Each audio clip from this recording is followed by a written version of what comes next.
Good morning, everybody. How are you all doing today? I'd like everybody to say a private prayer for the night owl. Her cat Fluffy died the other day. They lost both the cats within a month's time, or 2 months' time. So say a private prayer for them. And I'll start off with the Lord's Prayer. Our Father, who art in heaven, hallowed be thy name. Thy kingdom come, thy will be done on earth as it is in heaven. Give us this day our daily bread. Forgive us for our trespasses. Forgive those who trespass against us. Lead us not to temptation, but deliver us from evil. Dear God, look over my friend Vicky, who lost her second cat within 2 months, or with 1 month or something. Please look after her in this time of sorrow. Please keep her and her sons really strong.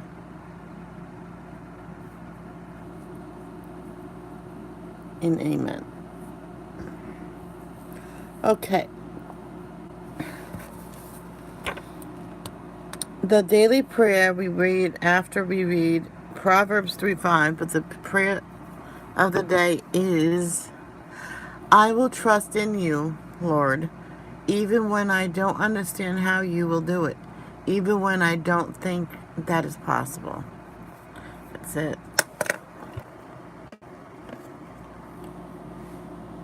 Now we'll go read Proverbs. Proverbs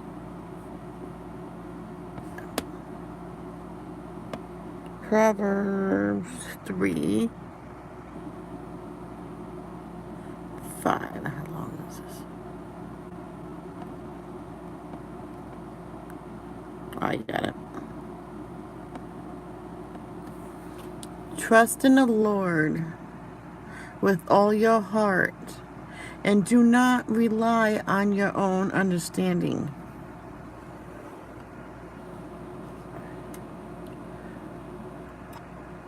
Let me take my medications. I forgot to take it before we started. I apologize, everybody. From now on, I will take it before I start. Yeah. I'm taking my stomach pill a little later because probably right before lunch, because I don't really eat that much breakfast on the Friday.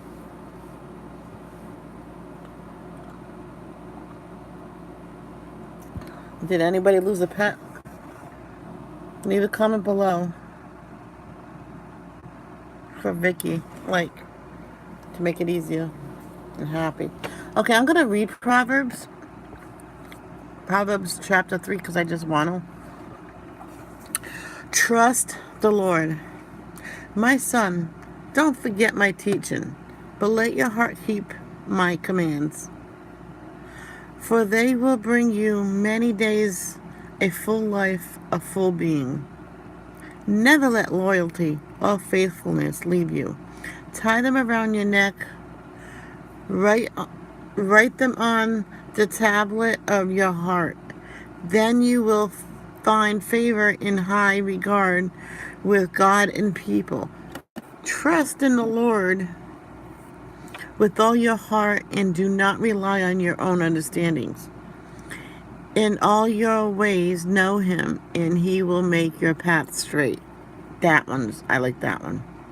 I'm going to go back later and highlight that one in purple.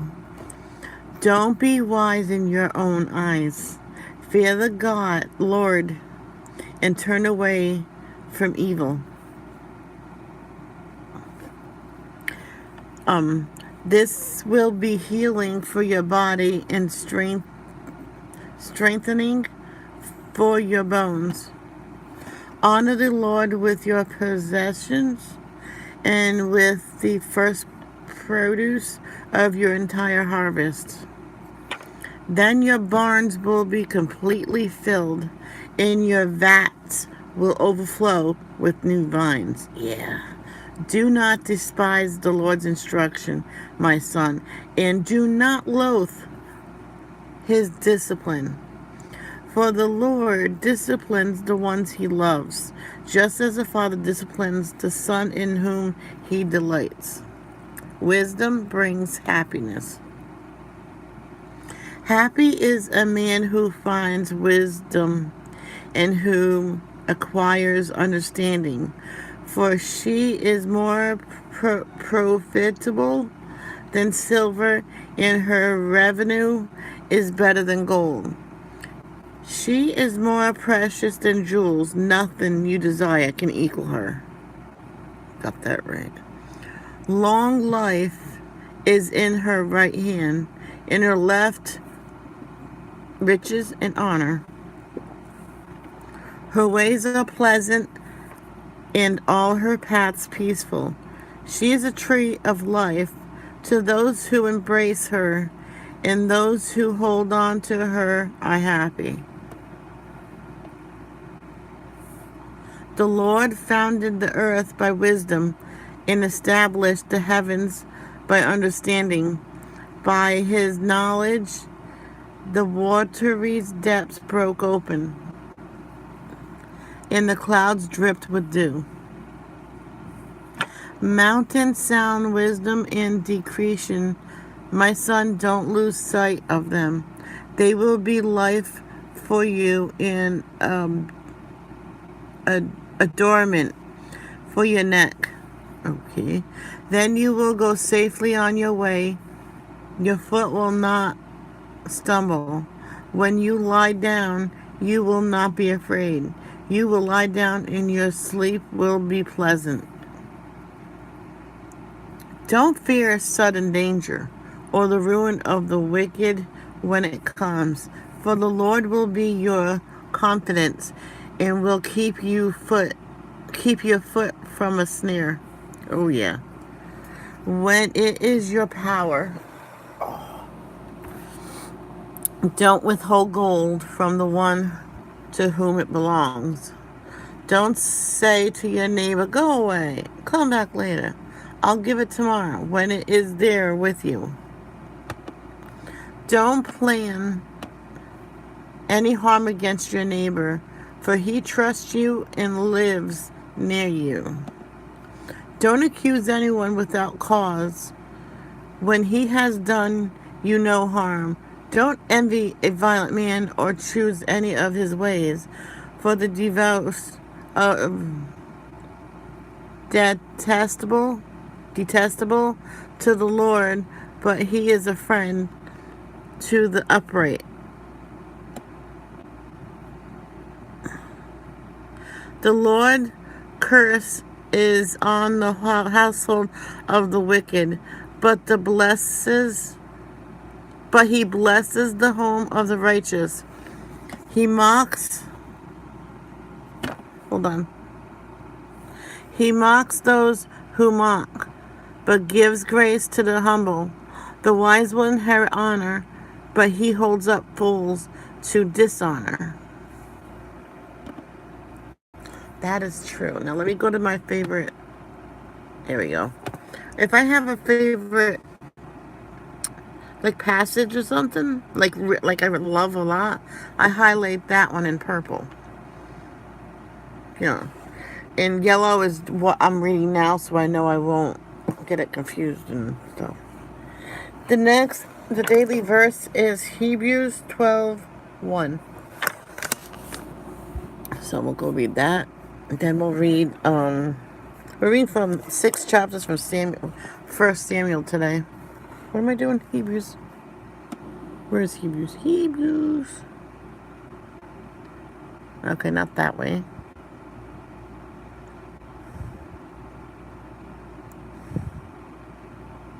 There we go.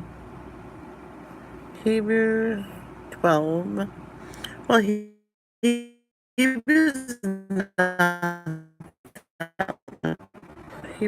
12:1. Alright, number 1 is, well, we're not going to read this whole chapter because obviously we already read it. It's highlighted. Therefore, since we also have such a large cloud of witness surrounding us, let us lay aside every hindrance and the sin that so easily ensnares us. Let us run with endurance the race that lies before us. Yep. That's true. Yep, yep. Man, no one's here yet. Everybody's still sleeping. Well, I know. Oh, I'm early. It's not even 8. Oh, well. I'm on the East Coast. I got friends out in, an hour behind me, so they're still like snoring. Okay, now we're going to go to First Samuel. First Samuel. There we go. That is like 31 chapters. We're just going to do 6 today, and the guy will read it for us. I have a lot of trouble reading it. He does it better and faster. If anybody's wondering, I do follow along. 1 Samuel, chapter 1. There was a man from Ramathaim Zophim in the hill country of Ephraim. His name was Elkanah, son of Jeroham, son of Elihu, son of Tohu, son of Zuv, an Ephraimite. He had 2 wives, the first named Hannah, and the second Peninnah. Peninnah had children, but Hannah was childless. This man would go up from his town every year to worship and to sacrifice to the Lord of armies at Shiloh, where Eli's 2 sons, Hophni and Phinehas, were the Lord's priests. Whenever Elkanah offered a sacrifice, he always gave portions of the meat to his wife Peninnah, and to each of her sons and daughters. But he gave a double portion to Hannah, for he loved her, even though the Lord kept her from conceiving. Her rival would taunt her severely just to provoke her, because the Lord had kept Hannah from conceiving. Year after year, when she went up to the Lord's house, her rival taunted her in this way. Hannah would weep and would not eat. "Hannah, why are you crying?" her husband Elkanah would ask. "Why won't you eat? Why are you troubled? Am I not better to you than 10 sons?" On one occasion, Hannah got up after they ate and drank at Shiloh. The priest Eli was sitting on a chair by the doorpost of the Lord's temple. Deeply hurt, Hannah prayed to the Lord and wept with many tears. Making a vow, she pleaded, "Lord of armies, if you will take notice of your servant's affliction, remember and not forget me, and give your servant a son. I will give him to the Lord all the days of his life, and his hair will never be cut." While she continued praying in the Lord's presence, Eli watched her mouth. Hannah was praying silently, and though her lips were moving, her voice could not be heard. Eli thought she was drunk and said to her, "How long are you going to be drunk? Get rid of your wine." "No, my lord," Hannah replied. "I am a woman with a broken heart. I haven't had any wine or beer. I've been pouring out my heart before the Lord. Don't think of me as a wicked woman. I've been praying from the depth of my anguish and resentment." Eli responded, "Go in peace, and may the God of Israel grant the request you've made of him." "May your servant find favor with you," she replied. Then Hannah went on her way. She ate and no longer looked despondent.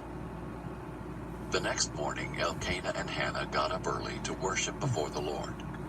Afterward, they returned home to Ramah. Then Elkanah was intimate with his wife Hannah, and the Lord remembered her. After some time, Hannah conceived and gave birth to a son. She named him Samuel, because she said, "I requested him from the Lord." When Elkanah and all his household went up to make the annual sacrifice and his vow offering to the Lord, Hannah did not go, and explained to her husband, "After the child is weaned, I'll take him to appear in the Lord's presence, and to stay there permanently." Her husband Elkanah replied, "Do what you think is best, and stay here until you've weaned him. May the Lord confirm your word." So Hannah stayed there and nursed her son until she weaned him. When she had weaned him, she took him with her to Shiloh, as well as a 3-year-old bull, half a bushel of flour, and a clay jar of wine. Though the boy was still young, she took him to the Lord's house at Shiloh. Then they slaughtered the bull and brought the boy to Eli. Please, my lord, she said, as surely as you live, my lord, I am the woman who stood here beside you praying to the Lord. I prayed for this boy, and since the Lord gave me what I asked him for, I now give the boy to the Lord. For as long as he lives, he is given to the Lord. Then he worshiped the Lord there. Chapter 2. Hannah prayed, "My heart rejoices in the Lord. My horn is lifted up by the Lord. My mouth boasts over my enemies, because I rejoice in your salvation. There is no one holy like the Lord. There is no one besides you, and there is no rock like our God. Do not boast so proudly. Let arrogant words come, for the Lord is a God of knowledge, and actions are weighed by him. The bows of the warriors are broken, but the feeble are clothed with strength. Those who are full hire themselves out for food, but those who are starving hunger no more.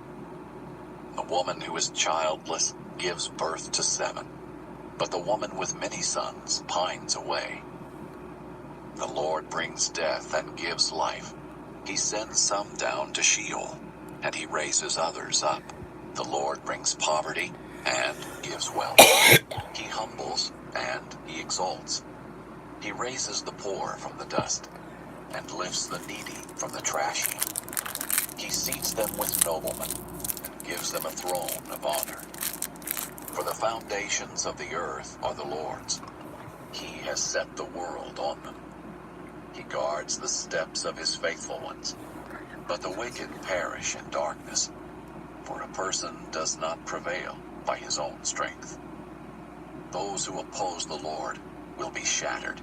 He will thunder in the heavens against them. The Lord will judge the ends of the earth. He will give power to his king. He will lift up the horn of his anointed. Elkanah went home to Ramah, but the boy served the Lord in the presence of the priest Eli. Eli's sons were wicked men. They did not respect the Lord, or the priest's share of the sacrifices from the people.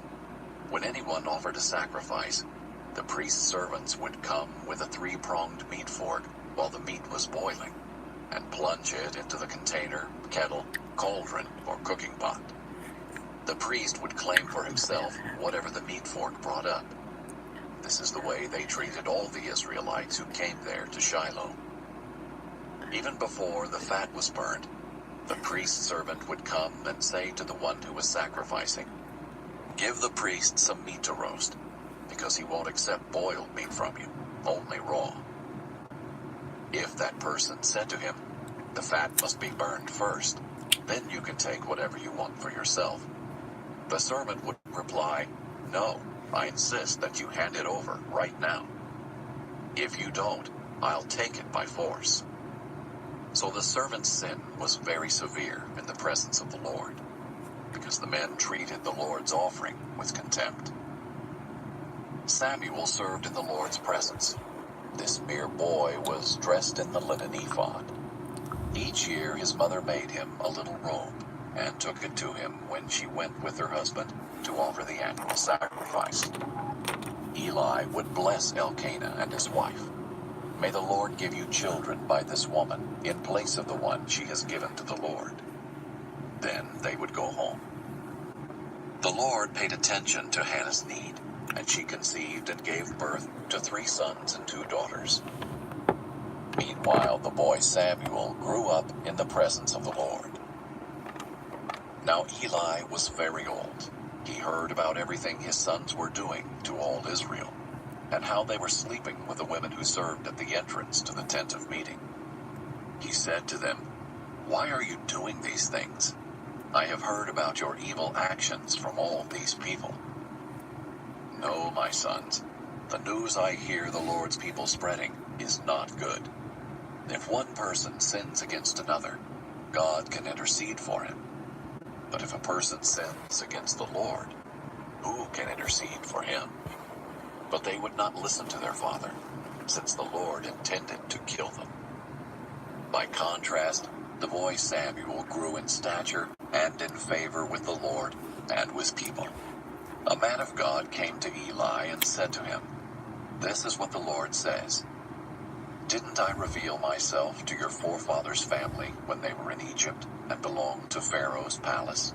Out of all the tribes of Israel, I chose your house to be my priests, to offer sacrifices on my altar, to burn incense, and to wear an ephod in my presence. I also gave your forefathers' family all the Israelite fire offerings. Why then do all of you despise my sacrifices and offerings that I require at the place of worship? You have honored your sons more than me by making yourselves fat with the best part of all the offerings of my people Israel. Therefore this is the declaration of the Lord, the God of Israel. I did say that your family and your forefathers' family would walk before me forever. But now this is the Lord's declaration: no longer. For those who honor me, I will honor, but those who despise me will be disgraced. Look, the days are coming when I will cut off your strength and the strength of your forefathers' house, so that none in your family will reach old age. You will see distress in the place of worship. In spite of all that is good in Israel, and no one in your family will ever again reach old age. Any man from your family I do not cut off from my altar will bring grief and sadness to you. All your descendants will die violently. This will be the sign that will come to you concerning your two sons Hophni and Phinehas. Both of them will die on the same day. Then I will raise up a faithful priest for myself. He will do whatever is in my heart and mind. I will establish a lasting dynasty for him, and he will walk before my anointed one for all time. Anyone who is left in your family will come and bow down to him for a piece of silver or a loaf of bread. He will say, "Please appoint me to some priestly office so I can have a piece of bread to eat." Chapter 3. The boy Samuel served the Lord in Eli's presence. In those days the word of the Lord was rare, and prophetic visions were not widespread. One day Eli, whose eyesight was failing, was lying in his usual place. Before the lamp of God had gone out, Samuel was lying down in the temple of the Lord, where the ark of God was located. Then the Lord called Samuel, and he answered, "Here I am." He ran to Eli and said, "Here I am. You called me." "I didn't call," Eli replied. "Go back and lie down." So he went and lay down. Once again the Lord called, "Samuel." Samuel got up, went to Eli, and said, "Here I am. You called me." "I didn't call, my son," he replied. "Go back and lie down." Now Samuel did not yet know the Lord, because the word of the Lord had not yet been revealed to him. Once again, for the third time, the Lord called Samuel. He got up, went to Eli, and said, "Here I am. You called me." Then Eli understood that the Lord was calling the boy. He told Samuel, "Go and lie down. If he calls you, say, 'Speak, Lord, for your servant is listening.'" So Samuel went and lay down in his place. The Lord came, stood there, and called as before, "Samuel, Samuel." Samuel responded, "Speak, for your servant is listening." The Lord said to Samuel, "I am about to do something in Israel that everyone who hears about it will shudder. On that day I will carry out against Eli everything I said about his family, from beginning to end. I told him that I am going to judge his family forever because of the iniquity he knows about. His sons are cursing God, and he has not stopped them. Therefore I have sworn to Eli's family, the iniquity of Eli's family will never be wiped out by either sacrifice or offering." Samuel lay down until the morning.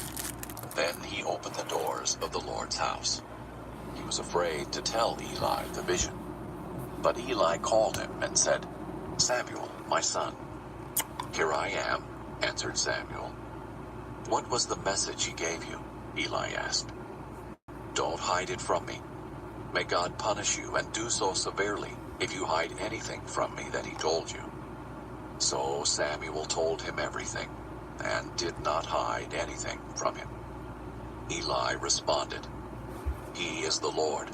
Let him do what he thinks is good." Samuel grew, and the Lord was with him, and he fulfilled everything Samuel prophesied. All Israel, from Dan to Beersheba, knew that Samuel was a confirmed prophet of the Lord.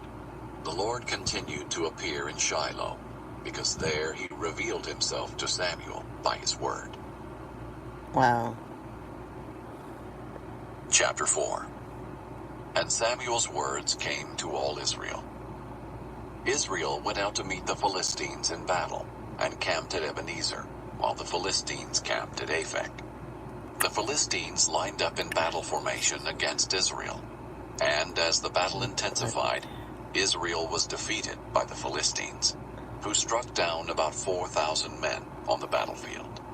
When the troops returned to the camp, the elders of Israel asked, "Why did the Lord defeat us today before the Philistines? Let's bring the ark of the Lord's covenant from Shiloh. Then it will go with us and save us from our enemies." So the people sent men to Shiloh to bring back the ark of the covenant of the Lord of armies, who is enthroned between the cherubim. Eli's two sons, Hophni and Phinehas, were there with the ark of the covenant of God. When the ark of the covenant of the Lord entered the camp, all the Israelites raised such a loud shout that the ground shook. The Philistines heard the sound of the war cry and asked, "What's this loud shout in the Hebrews' camp?" When the Philistines discovered that the ark of the Lord had entered the camp, they panicked. "A god has entered their camp," they said. "Woe to us! Nothing like this has happened before. Woe to us! Who will rescue us from these magnificent gods? These are the gods that slaughtered the Egyptians with all kinds of plagues in the wilderness. Show some courage and be men, Philistines. Otherwise you'll serve the Hebrews just as they served you. Now be men and fight." So the Philistines fought, and Israel was defeated, and each man fled to his tent. The slaughter was severe. 30,000 of the Israelite foot soldiers fell. The ark of God was captured, and Eli's two sons, Hophni and Phinehas, died. That same day, a Benjaminite man ran from the battle and came to Shiloh. His clothes were torn, and there was dirt on his head. When he arrived, there was Eli sitting on his chair beside the road, watching, because he was anxious about the ark of God. When the man entered the city to give a report, the entire city cried out. Eli heard the outcry and asked, "Why this commotion?" The man quickly came and reported to Eli. At that time, Eli was 98 years old, and his eyes didn't move because he couldn't see. The man said to Eli, "I'm the one who came from the battle. I fled from there today." "What happened, my son?" Eli asked. The messenger answered, "Israel has fled from the Philistines, and also there was a great slaughter among the people. Your two sons, Hophni and Phinehas, are both dead, and the ark of God has been captured." When he mentioned the ark of God, Eli fell backward off the chair by the city gate, and since he was old and heavy, his neck broke, and he died. Eli had judged Israel 40 years. Eli's daughter-in-law, the wife of Phinehas, was pregnant and about to give birth.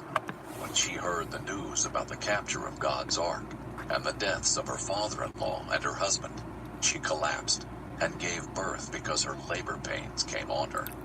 As she was dying, the women taking care of her said, "Don't be afraid. You've given birth to a son." But she did not respond or pay attention. She named the boy Ichabod, saying, "The glory has departed from Israel," referring to the capture of the ark of God and to the deaths of her father-in-law and her husband. "The glory has departed from Israel," she said, "because the ark of God has been captured." Chapter 5. After the Philistines had captured the ark of God, they took it from Ebenezer to Ashdod, brought it into the temple of Dagon, and placed it next to his statue.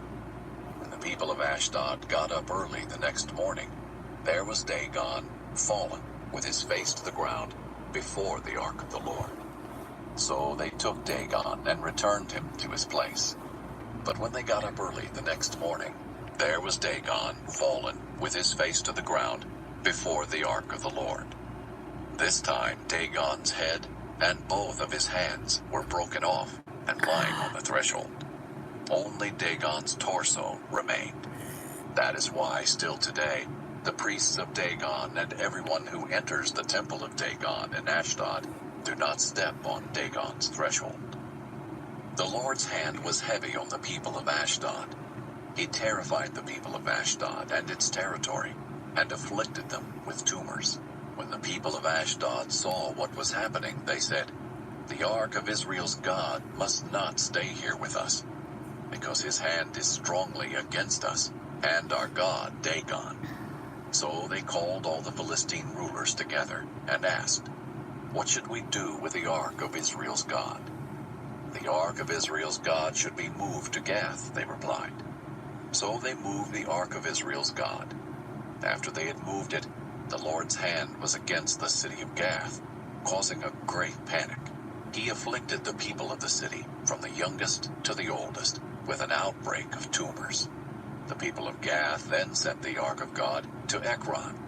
But when it got there, the Ekronites cried out, "They've moved the ark of Israel's God to us to kill us and our people." The Ekronites called all the Philistine rulers together. They said, "Send the ark of Israel's God away. Let it return to its place, so it won't kill us and our people." For the fear of death pervaded the city. God's hand was oppressing them. Those who did not die were afflicted with tumors, and the outcry of the city went up to heaven. Last one. Chapter 6. When the ark of the Lord had been in Philistine territory for 7 months, the Philistines summoned the priests and the diviners and pleaded, "What should we do with the ark of the Lord? Tell us how we can send it back to its place." They replied, "If you send the ark of Israel's God away, do not send it without an offering. Send back a guilt offering to him, and you will be healed. Then the reason his hand hasn't been removed from you will be revealed." They asked, "What guilt offering should we send back to him?" And they answered, 5 gold tumors and 5 gold mice, corresponding to the number of Philistine rulers, since there was one plague for both you and your rulers. Make images of your tumors and of your mice that are destroying the land. Give glory to Israel's God, and perhaps he will stop oppressing you, your gods, and your land. Why harden your hearts as the Egyptians and Pharaoh hardened theirs? When he afflicted them, didn't they send Israel away, and Israel left? Now then, prepare 1 new cart, and 2 milk cows that have never been yoked. Hitch the cows to the cart, but take their calves away, and pen them up. Take the ark of the Lord, place it on the cart, and put the gold objects that you're sending him as a guilt offering in a box beside the ark. Send it off and let it go its way. Then watch. If it goes up the road to its homeland toward Beth Shemesh, it is the Lord who has made this terrible trouble for us. However, if it doesn't, we will know that it was not his hand that punished us. It was just something that happened to us by chance." The men did this. They took 2 milk cows, hitched them to the cart, and confined their calves in the pen. Then they put the ark of the Lord on the cart, along with the box containing the gold mice and the images of their tumors. The cows went straight up the road to Beth Shemesh. They stayed on that one highway, lowing as they went. They never strayed to the right or to the left. The Philistine rulers were walking behind them to the territory of Beth Shemesh. The people of Beth Shemesh were harvesting wheat in the valley, and when they looked up and saw the ark, they were overjoyed to see it. The cart came to the field of Joshua of Beth Shemesh, and stopped there near a large rock. The people of the city chopped up the cart and offered the cows as a burnt offering to the Lord. The Levites removed the ark of the Lord, along with the box containing the gold objects, and placed them on the large rock. That day the people of Beth-Shemesh offered burnt offerings and made sacrifices to the Lord. When the 5 Philistine rulers observed this, they returned to Ekron that same day. As a guilt offering to the Lord, the Philistines had set back 1 gold tumor for each city: Ashdod, Gaza, Ashkelon, Gath, and Ekron. The number of gold mice also corresponded to the number of Philistine cities of the 5 rulers, the fortified cities, and the outlying villages. The large rock on which the ark of the Lord was placed is still in the field of Joshua of Beth-Shemesh today. God struck down the people of Beth-Shemesh because they looked inside the ark of the Lord. He struck down 70 persons. The people mourned because the Lord struck them with a great slaughter. The people of Beth-Shemesh asked, "Who is able to stand in the presence of the Lord, this holy God? To whom should the ark go from here?" They sent messengers to the residents of Kiriath-Jearim, saying, "The Philistines have returned the ark of the Lord. Come down and get it." And that is it for today. Angela, I know you just got here. I'm sorry, but you can replay. You can listen to the parts you missed on replay. So.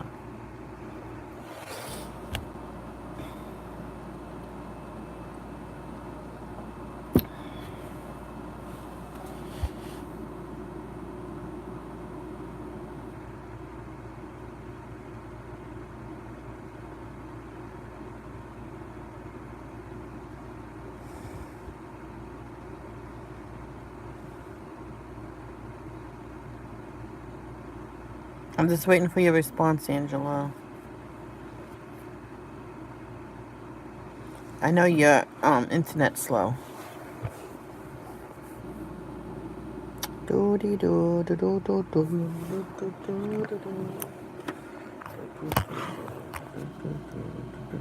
Yeah.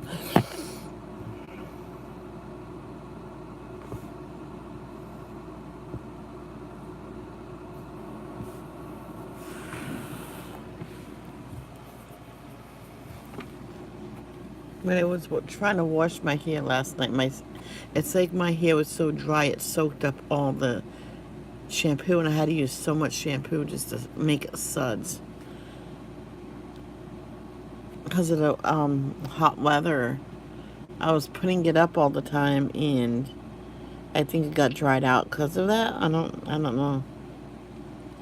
Okay, Angela, I'm gonna end this so I can get dressed. And I'll probably do a morning chit chat, you know. I just want to get dressed and stuff like that. Because look, I'm almost done with it. I'll do a coloring chit chat. Live coloring. Because I'm just about done with it. Then I'll put the video together. Which I forgot to keep up with the... What's the... KKK. Whoa. Okay. Okay, everybody. Thank you, Angela, for coming. And remember, say a prayer for the night owl. She lost her second cat with a month and a half or something like that. Peace out. Sending prayers to you, Vicky.